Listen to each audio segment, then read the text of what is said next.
இது வந்து கமண்டல தீர்த்த மந்திரம். கமண்டலம்னா அந்த சித்தர்கள் ரிஷிகள்லாம் கையில் கமண்டலம் வச்சுருப்பாங்க பார்த்துறீங்களா? தண்ணி எடுத்து தெளிச்சாங்கன்னா அப்படியே அந்த கமண்டல நீரை வந்து கமண்டத்தில் வந்து அவங்க தண்ணியில் வந்து மந்திரம் ஜெபம் பண்ணி வச்சுருப்பாங்க. இல்லை அவங்க மந்திர சக்தியில் வந்து அந்த தண்ணியில் வந்து ஜெபம் பண்ணி எதிரில் இருக்கிறவங்களுக்கு வந்து தெளிப்பாங்க. அது நல்லதுக்கும் பண்ணுவாங்க, கெட்டதுக்கும் பண்ணுவாங்க. அது ரிஷிகள் சித்தர்கள் பண்ணுறது.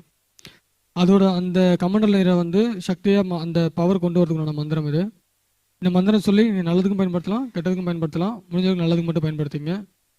இந்த கமண்டலம் இருந்தாலும் அதை பயன்படுத்திக்கலாம். கமண்டலம் இல்லை அப்படின்னா ஒரு கும்பத்தில் செம்பு பித்தளை இது மாதிரி ஒரு சொம்பில் வந்து தீர்த்தம் ரெடி பண்ணி அந்த தீர்த்தத்தில் வந்து இந்த மந்திரம் ஒரு 108 முறை ஜெபம் பண்ணி பேய் பிசாசை பிடிச்சவங்க, செவினை கோளாறு இருக்கிறவங்க, வியாபார தொழில் நல்லா நடக்கலை, கண் திருஷ்டி கோளாறுகள் இருக்குது, இல்லை அந்த இடத்துக்கு தெய்வ சக்திகள் கிடைக்கணும், நீங்கள் என்ன நினச்சி தெளித்தாலும் அது நடக்கும்.